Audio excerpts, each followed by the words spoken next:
Welcome to the Bill Walton Show, featuring conversations with leaders, entrepreneurs, artists, and thinkers. Fresh perspectives on money, culture, politics, and human flourishing. Interesting people, interesting things. Welcome to the Bill Walton Show. I'm Bill Walton.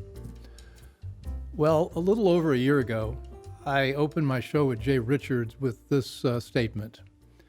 It's now October 2020, and it looks like the worst of the virus is long behind us.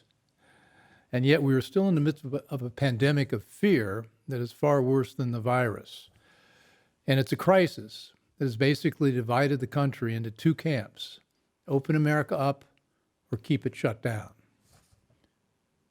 Well, that was then, and this is now, and now seems worse. And it seems to have morphed from government measures to stop the spread of an unstoppable virus into some existential threat, and that's an overused word, but I do think it is, an existential threat to our liberties and civil rights, not just here in the United States, but worldwide. Joining me to talk about this is James Patrick, documentary filmmaker, whose film Planet Lockdown is coming out January 15th in 2022, and Jay Richards, frequent guest, author of Price of Panic, who is now the William E. Simon Senior Research Fellow at the Heritage Foundation, and is the author of more than a dozen books. James, Jay, great to see you. Good to see Jay, you, Bill. why don't you kick us off? Give us a little Yeah. context for where we are right now as you see it. Absolutely. So as you said, a year ago when we wrote The Price of Panic, it was focused mainly on the unintended consequences of the lockdown. People assumed that lockdowns were some tried and true measure to prevent the spread of a respiratory virus. In fact, they were a hypothesis waiting to be tested, and the human race ended up being the subjects of the experiment. I think we showed, and a lot of people have showed since then, that in fact the lockdowns don't correlate to a reduction in the spread of the virus. They just don't work. That's the moderately bad news. The really bad news is that they do a great deal of harm. So they're all pain and no gain. But that's what we were really talking about. Certain fall of 2020, we were talking about the problems with the lockdowns.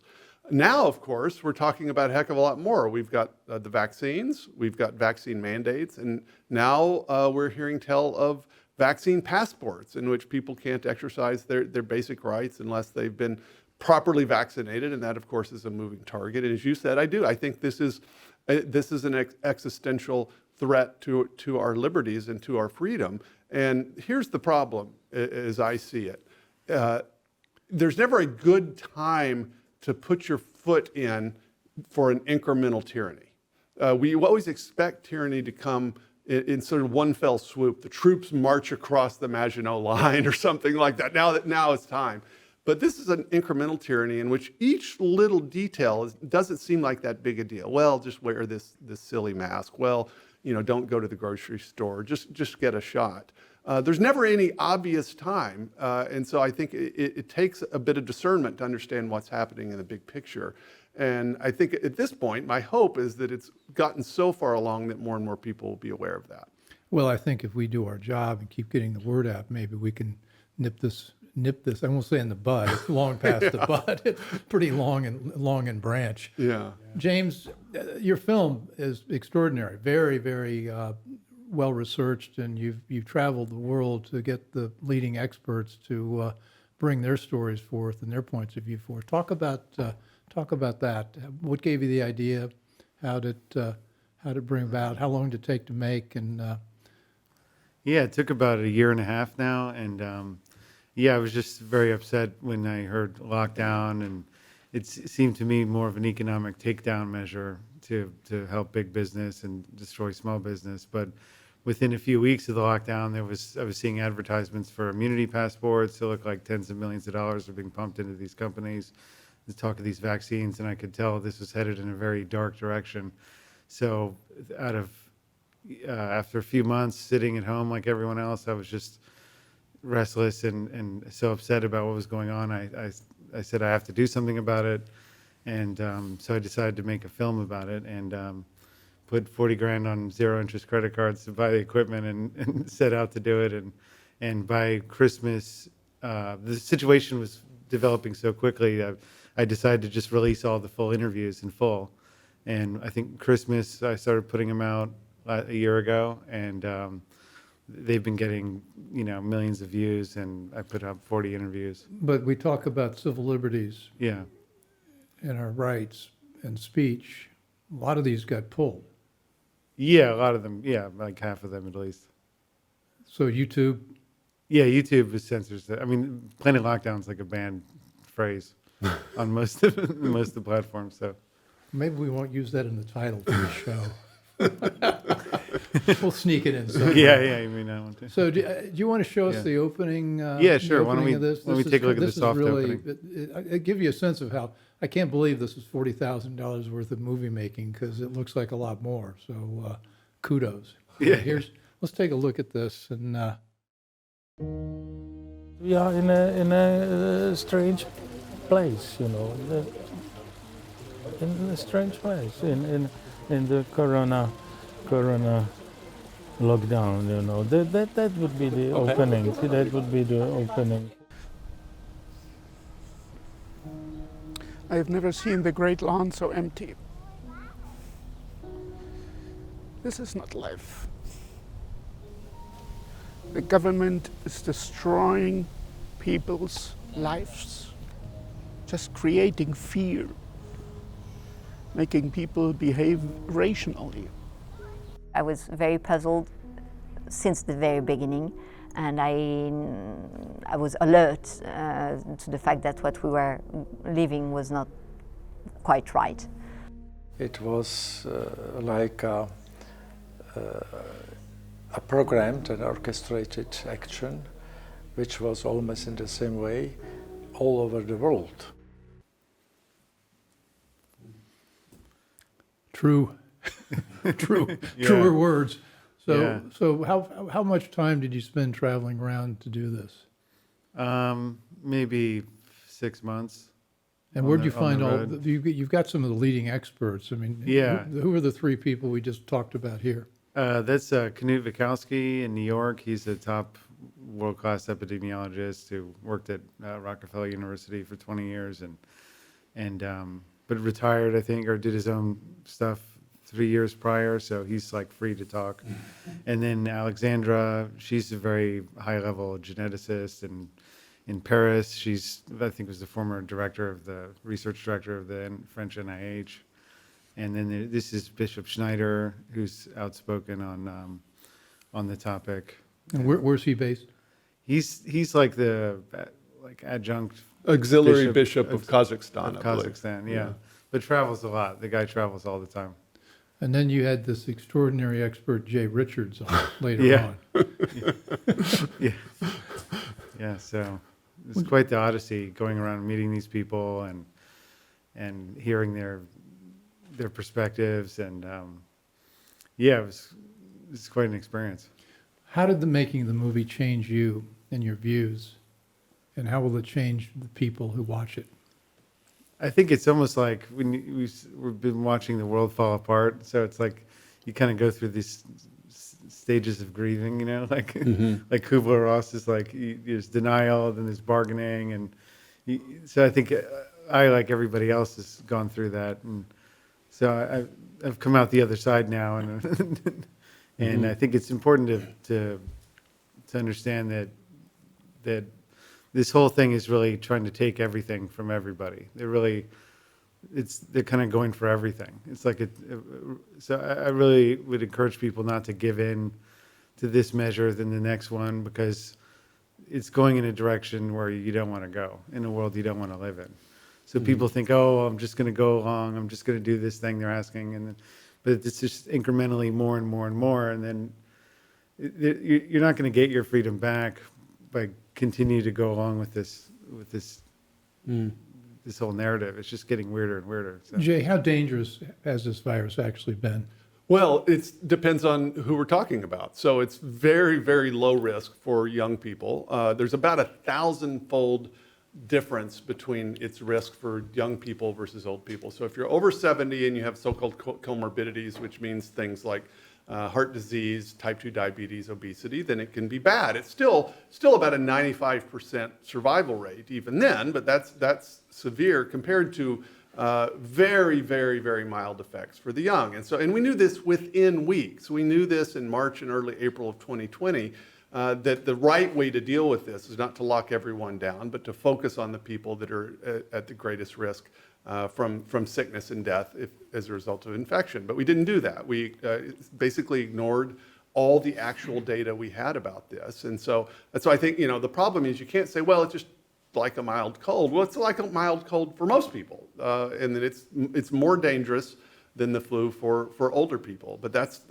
just what we learned about the virus. So I forgive people in March that didn't know, but by April, informed people should have been able to figure this out. Yeah, by early May last year, some studies came out from Stanford and other places showing that it was like a flu level infection fatality rate. But there's just a total disconnect between that and the level of fear, and then all these statistics thrown at us. So it's quite messy and hard for the average person to make sense of it all. But when you and I talked over a year ago about this, there was a lot. The jury wasn't in on a lot, but now we've got Sweden, we've got Florida, we've got actual data about what different techniques used to mitigate this virus worked or didn't work. Yes, absolutely. Well, and our book is filled with statistics about the effects or lack thereof of those lockdowns. That was the sort of nice thing that happened. Nice thing about federalism is that we had 50 states.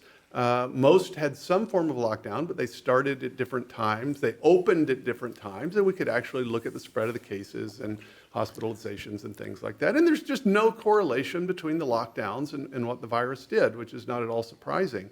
But what's interesting is that James, early on, was noticing the vaccines, whereas I could say we all dip into this differently. But the way I entered into this was that I was aghast to realize that international public health officials were following an untested predictive computer model to figure out how dangerous a virus was that hadn't been tested. It was entirely speculative. We learned very quickly that this Imperial College London model that the head of the World Health Organization was following was just completely useless for telling us the actual risks of the virus. It was just, all the assumptions get plugged in, and guess what? The model tells you what you told it to tell you. So that's what interested me and my co-authors, is that this is going to be a really, really bad policy because it's not based on reality. We weren't really focused on the vaccines. I wasn't focused on the drug companies or anything like that. But I do think there's a sort of deeper story about what was happening beforehand and why so quickly we pivoted to talk about the vaccines that I think in the film does a great job of laying out. Yeah, and I think it raises fundamental questions of we can get into the conversation of how deadly is it, or do the vaccines work, or these kinds of things. But I think we should step back and look at it like, do they have the right to lock us down, to take these measures, even if we had a 50% mortality rate disease. I don't think the government has the right to take the actions it does, or even if the vaccines do work, can they force that on people? Do we own our own bodies? And that's a fundamental principle of civilization, of a society. Do you own your own body? Are you a slave? Or, I would encourage people not to get bogged down in this minutia, but really see this as a civil rights issue. And we don't, right? Governments around the world have in tandem, ratcheted up their control of people, and in a way that's really disturbing. It's a civil rights issue. This is the Bill Walton Show. I'm here with Jay Richards and James Patrick, filmmaker. Jay's at Heritage Foundation, and we're talking about how this whole virus issue is morphed into a civil rights issue, but it's also morphed into a speech issue. And as we were joking, or maybe not joking, before we started talking about this on air, is that there are just an awful lot of things you're not allowed to talk about. You're not allowed to talk about ivermectin. No. You're not really allowed to talk about whether the vaccines work or don't work. You're not allowed to talk about the pharmaceutical companies and whether they've got an agenda. There's all this forbidden speech that's being monitored by the social media companies, among others, but also the regular mainstream media. Yeah, and it's just totally arbitrary sometimes. I did one interview with a Auerberger, who's the chief epidemiologist of Austria, and interviewed him in Austria, and they called it medical misinformation and took it down. And I mean, he's the chief medical authority of the country that I was doing the interview in. Well, my favorite was that you got a hit piece written about your film by the Washington Post, the almighty Washington Post. But you look through, and in the article there was an assertion. Well, James says this and that's wrong. James says that and that's wrong too, and it goes on and on. So I looked up who the author was, and it's just like this nice little girl who's got a degree in journalism from or English from UCLA and journalism from Columbia, and her beat was the Metropolitan beat. And she doesn't know anything about this science, and yet she's pronouncing, and it comes with the authority of the Post. That's right. Yeah, and the Post comes with the authority of public health agencies. The irony is that the media, rather than the corporate media, rather than speaking truth to power, is actually speaking authorized truths for power. I mean, that's the sort of irony. Yeah, and that article makes a lot of claims that she clearly didn't watch the video she's criticizing. She was just ordered to do that. And then she's referencing these Hopkins sites.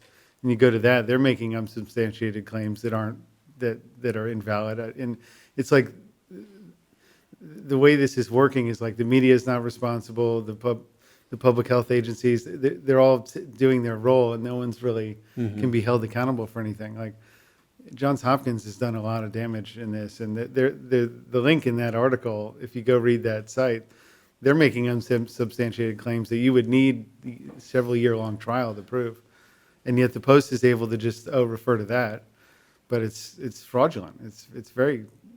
It's troubling, and then it's confusing for the average person just dipping their toe in it, trying to understand what's going on, and they see these fancy names there, but they're being misled, and I mean, Bill, I think this has been the kind of key intellectual question from the beginning for lots of people. And I talk to people all the time that say, look, Jay, I mean, everything you're telling me makes sense, but are you saying that I should just not believe all these authorities that I'm hearing? Public health authorities or media. Now, people aren't actually checking the CDC website. If you press them, usually what they know about what the CDC says is what the headlines on the right-hand corner of their screen on Twitter is. And so what they're actually getting is a kind of consolidation of certain claims by social media, or it's almost ideal. It's better if they're at least reading the pages of the Washington Post. What they're actually doing is they're reading headlines that have been highly curated. And so it's not like they're actually accessing the official statements. But this has been the question from the very beginning. If public health authorities were speaking outside their authority, if the media were serving the role of these actors and had no idea what they were talking about, if there was a social contagion that was justified under terms of public health, how would you tell? Right? That's the question we ought to be asking. Well, I wouldn't want to go along if it was just this crazy social contagion by saying, well, this is what the public health authorities said. And so that's really, I think, it's sort of the prior philosophical question. How would you tell if you're in the middle of a crazy social contagion in which you thought all the official voices, what they were saying actually wasn't true? And that's the sort of prior question we all need to ask ourselves. And those who, for whatever reason, were less inclined simply to believe these people based on their authority, I think were more likely to wake up early than not. Well, I think the public trust issue is enormous. I mean, if anything is done, I can't think of anything that's done more to destroy public trust than the way they've handled this. Yeah. You look at the CDC and this issue of herd immunity. Yes. The standard thing about viruses, we all know this, is it gets into the population, enough people get it, and all of a sudden everybody's immune because that's the way it works. Well, the CDC changed the definition of herd immunity. The new definition focuses on vaccines only, and they took away the part about building herd immunity through previous infections. Yeah. It's gone. Yeah, the WHO as well, they did it a month before they released the vaccines, last November or so. I mean, so how many little details like that should a person need before they say, maybe I need to rethink my prior trust of these authorities. These Yeah. are, I mean, this is a Unfortunately, I've got well-known 6 thing. pages of details. Yeah, exactly. So how many do people need before you say maybe you want to rethink that implicit trust? But the conversation that we're having right now is not, if you go on the 6 o'clock news, Oh, no. you're not hearing this conversation. Yeah. And how like intertwined industry is with these agencies and how huge portions of their budget. I mean, with WHO, it's like over half, and CDC, even there's a CDC foundation. They Over get half of the WHO budgets from These pharmaceutical these- industry or healthcare yeah, industry. these public-private partnerships where And the these- People's Republic of China, Bill these sort of- Gates. Yeah. Yeah, they'll People's- give yeah. these foundations give money for like project dedicated tasks, and so it's over half the budget, and it creates a huge conflict of interest. So they have inordinate sway over what the organization does. So that's why you see all these games with redefining things. Well, that's one of the principal ways, for China's many ways, but Mm-hmm. one of the things they do is they give a lot of research dollars to scientists Mm-hmm. and medical professionals, and they basically buy influence by sponsoring their work. That's right. And that's, I mean, this is in some ways the most depressing part of this story is to discover this. Because, I mean, look, I believe that markets work when incentives are aligned properly. And a lot of people think, well, this is private industry and they're competing for vaccines and things like this. This is the most sort of collusive, cronyist market that can possibly be imagined. If you actually look into the relationship between, say, the FDA and private drug companies, this is not a functioning market. One simple example, the fact that drug companies are immune from being sued, for instance, right? It completely destroys the natural incentive that a business would otherwise have. And so whatever trust you might have in natural market mechanisms, you should not import that trust into this situation because the market is anything but free. Repeat that. We can't sue the drug companies? We can't sue, so the drug companies Yeah, are they're immune. immune. Yeah, absolutely. They've been granted immunity by the government. With regard to this With vaccine? regard to these vaccines. Yeah. Yeah. So you can't, if you're injured, you can't sue them. There's, I think in the U.S. there's one fund that'll pay out injuries, but it's like extremely low how many there. I mean, how much? it's a sweet deal if you can get it. Yeah. For Well, the you know, drug as companies. a creature of Wall Street, as a creature of private equity, and Yes. default mode as businesses Absolutely. have got to behave well because you'll kill your reputation if That's you right. behave egregiously. So I discounted the pharmaceutical Oh, yeah. theory. Well, because you think killing your customers is really a bad business model under normal circumstances, right? And then they're putting out questionable products, and then they're getting the government to do all the marketing. So like for all these products, it's the White House, the media, and the CDC marketing the products. And then like this Comirnaty product, they didn't even have a website for it. I don't know what the Comirnaty is. So that is the branded version of the Pfizer vaccine, which So isn't the, yet so the available. company can't be said to market a questionable product, so they have the government market it. And it's like, it's very clever. Well, let's do Pfizer. Pfizer, you don't think they're in it for the money? I didn't. I changed my mind. And the report came out I don't know, 3 or 4 weeks ago. Pfizer had earnings more than doubled in the last quarter, and they had earnings of $7.7 billion, up 133% from a year earlier. And so they've made $3 or $4 billion in just 90 days alone.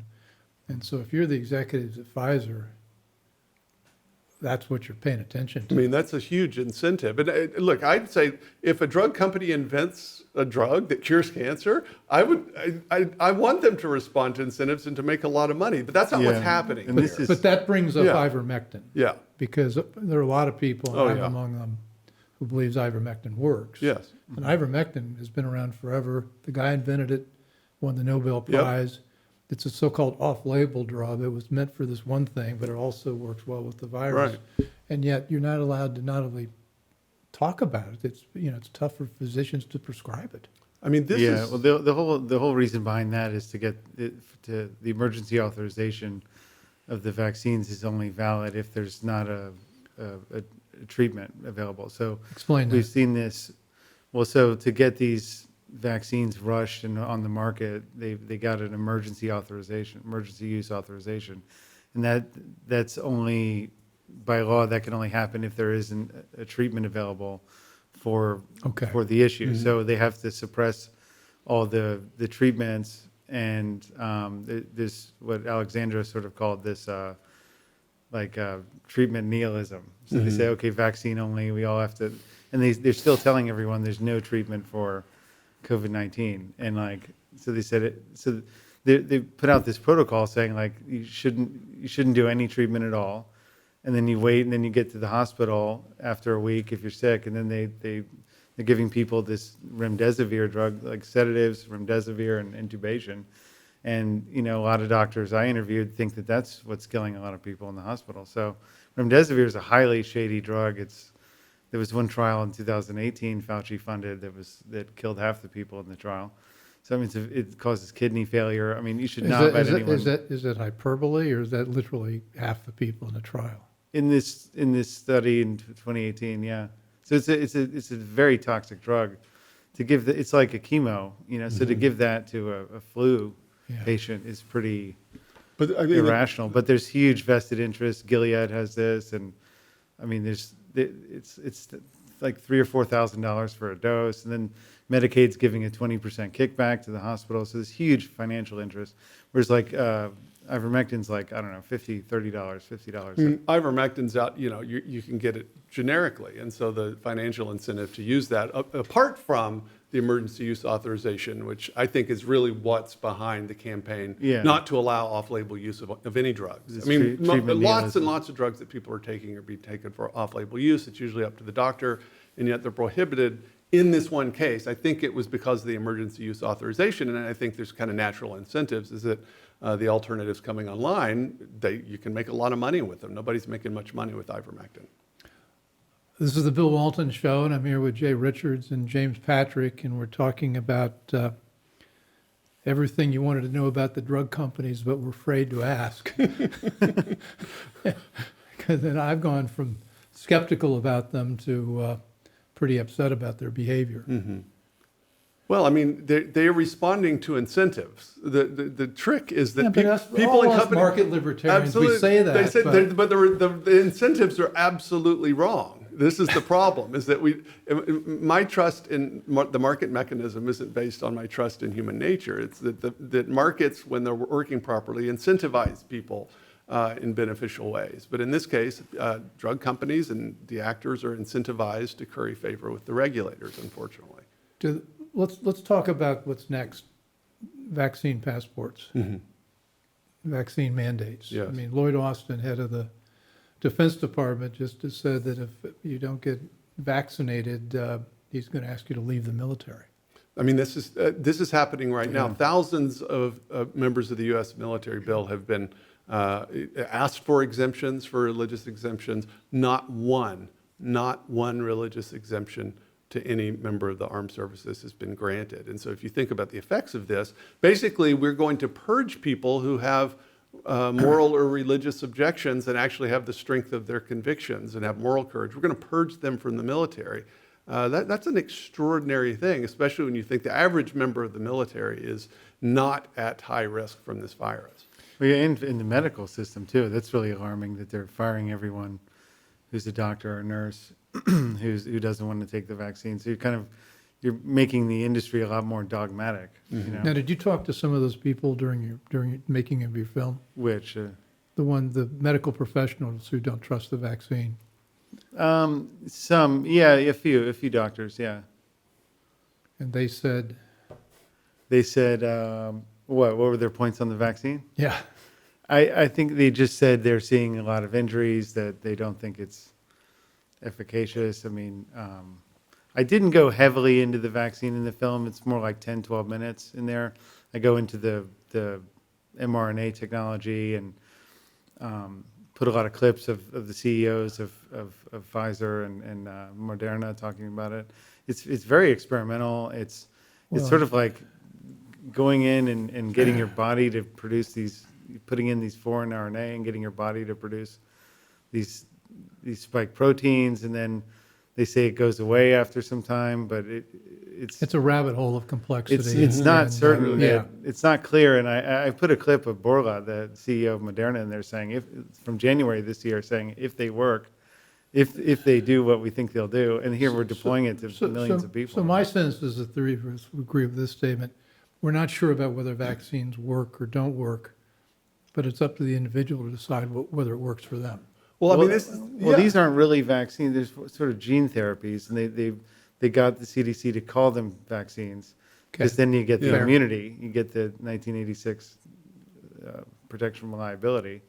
But it's more of a gene therapy, and I threw in a clip of the Bayer president saying that. He's like, oh, if we didn't have a pandemic, no one would want to be taking gene therapies. Well, and if you look at the way they were initially authorized, it was for reduction in symptoms. And now all the official people are now saying this. A year ago, they were referring to these as vaccines, as if they conferred some kind of fundamental immunity. We now know that that's not what happens.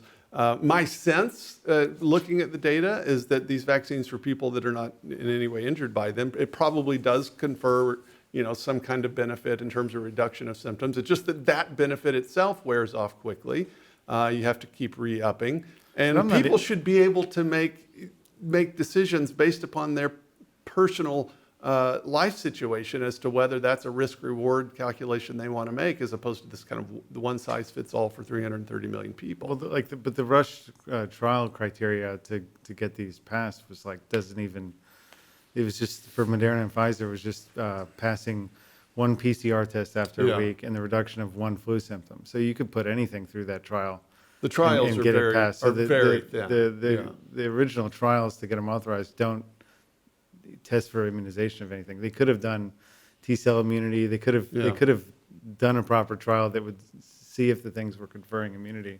That wasn't done, so that they never really claimed to be immunizing anyone against anything. But they knew by calling them vaccines that people would sort of make the mental connection. Yeah. And that's what almost everyone does. Look, I mean, I have Catholic churchmen and bishops who issued statements, Bill, on the assumption that these are immunizing vaccines. So they didn't even manage to get the basic science right. Yeah, I think people are taking them thinking they're getting an immunization. Yeah. And that claim was never made by the manufacturers. No. But the media is sort of confusing that in people's minds. The government's confusing that in people's minds. And when you look at the documents and the filings, they don't make any of those claims at all. So there's a real disconnect between what the documents are showing and then what's the public perception about what. And I don't think people also. Yeah, anyway, there's a whole rack of other issues we could get into with. There appears to be evidence that not all the vaccines are the same. So they could be dosage testing on the public. Same label, different vaccine inside the bottle? The VAERS data does seem to show that 1 to 5% of the vaccines are highly toxic, over 1,000 times more toxic than the other 95%, and that's where most of the injuries are occurring. So that would indicate there's variation in the products, and you don't know what you're getting. There's one guy made a site where you can look up the batch numbers, see if you're in a toxic batch. But that raises a whole lot of questions, Jay, what's Heritage's position on this? So Heritage, the policy position has been fine with the vaccines. They'd look at, or the drugs, if you want to take them, great, but very opposed to vaccine mandates or to drug mandates of any kind for everyone, not just for ourselves. So we're challenging the District of Columbia and the federal government on these the initial mandates. But we think it's just a fundamental violation of people's civil rights, and it's also vast overreach about what the government ought to be doing. Yeah, you don't want the precedent of the government saying they can force you to take an injection or a medical intervention. I mean, it violates all kinds of. James, you brought up the Nuremberg Code in your film. Yeah, I think the Nuremberg Code. That's like after the Nazis performed experiments in the concentration camps. Yeah, how can you have informed consent? So what's the Nuremberg Code? The people need after the Nazi episode. The Nuremberg Code was that people have to have informed consent if they're engaging in a medical experiment. The person has to know what they're getting into. And with a lot of these products, the ingredients aren't published, long-term effects aren't known. I mean, it's a complete question mark. And I don't think, like the issues I was raising, people aren't aware of the products they're taking. They're just going and getting them, assuming they're. Well, and the pushback on that from the people who think these mandates are great is they say, we're not making them do that.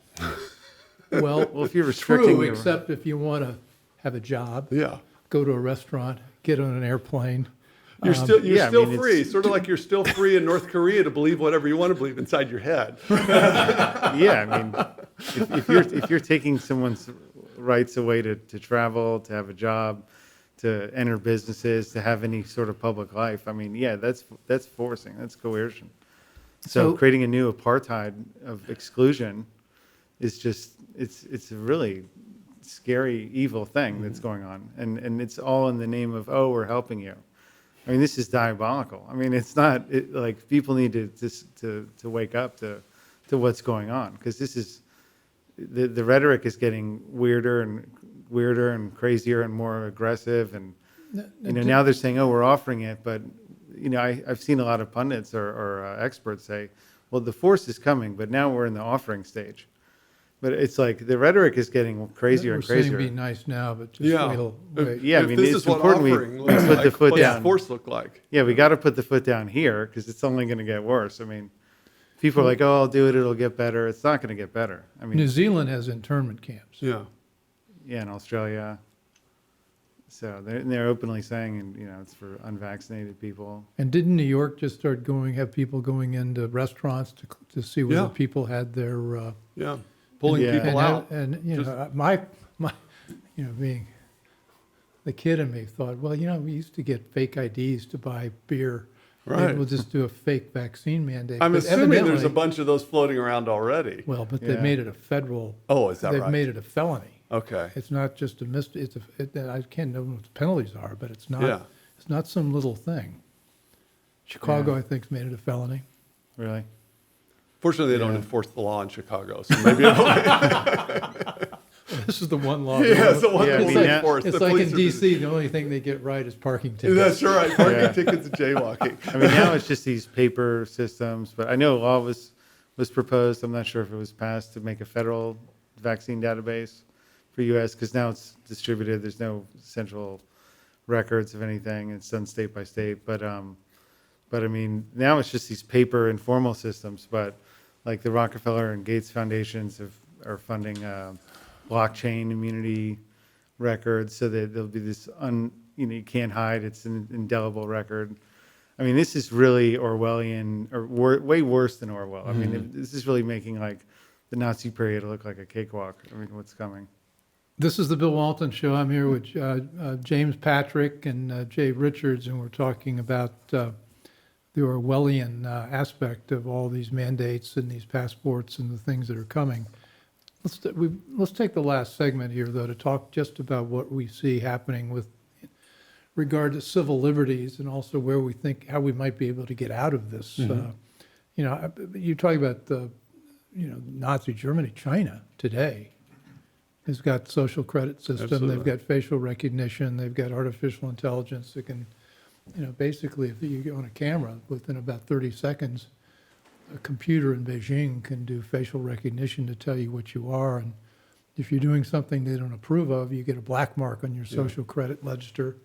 Yeah, and that's in Europe. They're deploying these systems. Israel just announced the same system. What are they doing in Europe? The same facial Exactly. recognition? Well, the social credit. There's a bunch of patents that were filed this last summer, talking about that, using your contagiousness, your threat level of this phony virus threat social credit score. So they'll say, oh, well, we deem you a higher threat, so you're not allowed to have any rights or go here or there.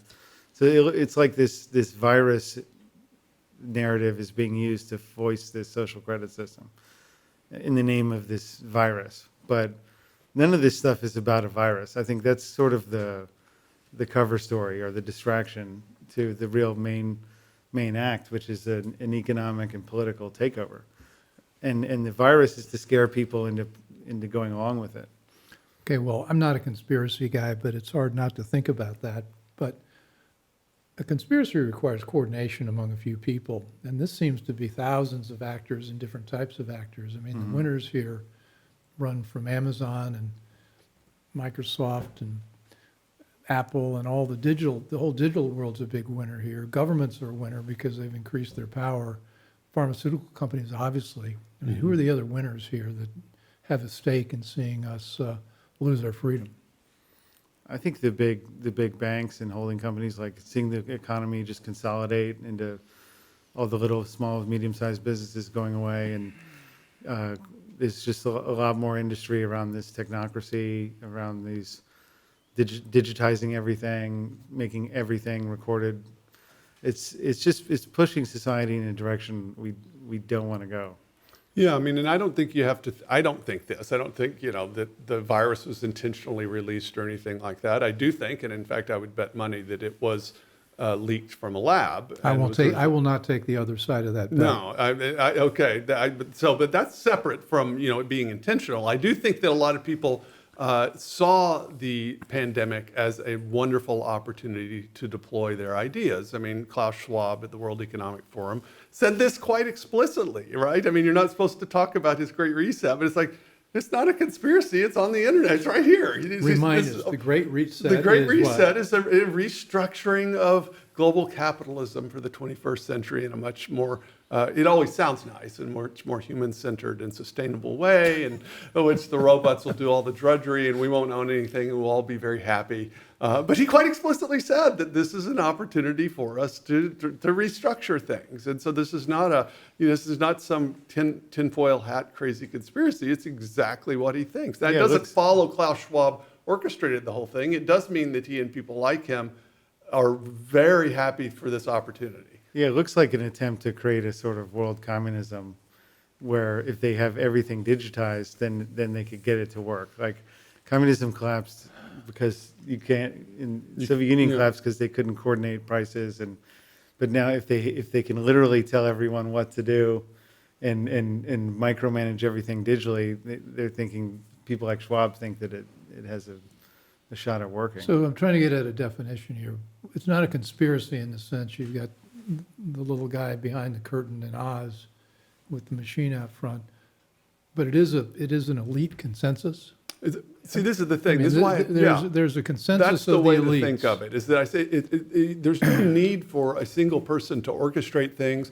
If you have a lot of powerful people, all of whom think exactly alike, then it's sort of a conspiracy of consensus. And so, if everybody can be expected to do the same thing and to think the same way, you get what looks very much like coordination. You don't need three guys controlling all this. Besides which, none of these guys are all that smart. They can't actually have predicted what would happen. In fact, I think most people, would have thought that lockdowns wouldn't work. I think most of the people that have implemented the lockdowns 2.5 years ago would never have imagined that Americans would be so compliant. I would never have guessed it, but boy, we have been very compliant. But I think They didn't work to stop the virus, but they did work to show how compliant people Absolutely could be. are. I think it's important I like to encourage people to stay away from the debates of the lab leak or the alternative treatments or the virus or this. It's really, the main issue is like we're having our rights taken away. And all these things are excuses and distractions. We cannot let governments do this to us. And it violates our fundamental rights. And whether it's planned or not, or lab or this, that, I mean, it's really not important. The real issue is like they're taking everything from us. You've been talking, I love lines of action if we can find one. Did a line of action come out of your film? Yeah, I think like boycott businesses that are asking for these passports, like sue the government, protest, like don't go along with this stuff because you're not going to win anything from it. You're just going to lose everything. I mean, this is the good news about this is that almost all of it's happened because the masses have been compliant. I think it ceases to happen when the masses cease to be compliant. That's not a call to violence. It's simply a call to just basic resistance. The other thing is, if you notice that you're just not going to go get in the back of the bus. Yeah, just don't do that. Yeah, just refuse to do it, and be willing to take a couple of personal hits for that. If everyone is willing to do that, if everyone's willing to just say, okay, this is an inopportune time to get up and walk to the front of the bus, but by golly, I'm going to do it. The second thing is that the courts have not been, for the most part, very friendly to any of these things. So these mandates, especially that the federal government is trying and that President Biden is trying, I think are on very shaky ground legally. And so there's a heck of a lot of lawfare still, I think, to be Yeah. implemented. And I think I think there'll be more positive court cases coming down the pike. Yeah, it's funny. Like I interviewed this lawyer in Rome, and he was saying like all the Supreme Court, the Constitutional Court was corrupt and was ruling for them, but all the lower courts were deciding that it wasn't constitutional. But the Constitutional Court was these corrupt ones, and they were. But I think if people fight it, like I interviewed a guy in Virginia, who is a small business owner, and he sued and he won. Absolutely. And I think if people will win in court if they fight it. So They do. yeah. I mean, Todd Zawicki, who won with George Mason. We had Todd You here. had him on your show. He's a perfect example. He had naturally acquired immunity. It was an irrational policy. But then the ruling, the school basically granted him an allowance, but they didn't make it. It wasn't a sort of general decision. But the point is he's the only one that's tried this. Why aren't there thousands of professors that they've had it? Why aren't they doing it? And this is part of the problem. This was part of the problem in Washington, D.C. It was left to one little Baptist church to decide that this crazy requirement that only 50 people can come in was an unreasonable call, and it turns out the court agreed with them. But it was one church that did this. Why wasn't it every church? Why wasn't it the Washington Archdiocese? It's because almost everyone is compliant. Yeah. And so I kind of get into this in the end of the film is like, well, what does it take to say no? Yeah, let's wrap up here Yeah. with that. Let's continue. Yeah, because to say no is difficult. I mean, you have to kind of know who you are. You have to look inside, have the inner strength and courage. And it's scary for a lot of people to go out on your own. So I explore this in the end of the film on like, what does it mean to say no? What does it mean to know who you are and to have that strength and courage? Because it's like a spiritual question of what are we here in alive on earth now? Why are we incarnated here to living our lives, to have these experiences? If we remove the individuality and if we just go along with these technocratic things, we lose the very meaning of life. So it's important for people to look inside and realize who they are and have the courage to be themselves. And that's the most fulfilling thing anyone can do. And that's, I've had to do that in making this film, and a lot of the people I interview, they have had to do that, and it's you might lose friends, but you're going to gain just as many who are also saying no, and it's a really fulfilling experience. Jay? I hate to sort of say anything else after that, but that is exactly, if people forget everything else, that's the message. Just be willing to exercise personal courage, moral courage, do the right thing and resist this. And if millions of us do that, I think it ends. Jay Richards, Senior Fellow, the William E. Simon Senior Research Fellow at Heritage Foundation, and James Patrick, filmmaker extraordinaire of the film Passport, Lockdown Planet? Planet Lockdown. Planet Lockdown. Yeah. It's coming out January 15th. January 15th, We can yeah. look for it on the internet. Yeah, it'll be at planetlockdownfilm.com. It's released for free. I'm going to release it in 10 languages. Great. So it's Well, an thank international you. film It's a real for service. international problem. Okay, this has been the Bill Walton Show, and thanks for joining us. You can find us on the BillWaltonShow.com and YouTube and Rumble and all the other major audio podcast platforms. Hope you learned something today. I know I did, and looking forward to have you back again. And I mention YouTube optimistically because I think we've furthered the debate here, Mr. YouTube, and we think we ought to keep this debate up on the channel. Yes. So let's hope we've followed community guidelines, guys. Let's hope. All right, thanks. I hope you enjoyed the conversation. Want more?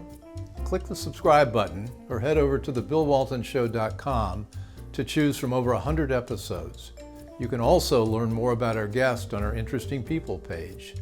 And send us your comments. We read every one, and your thoughts help us guide the show.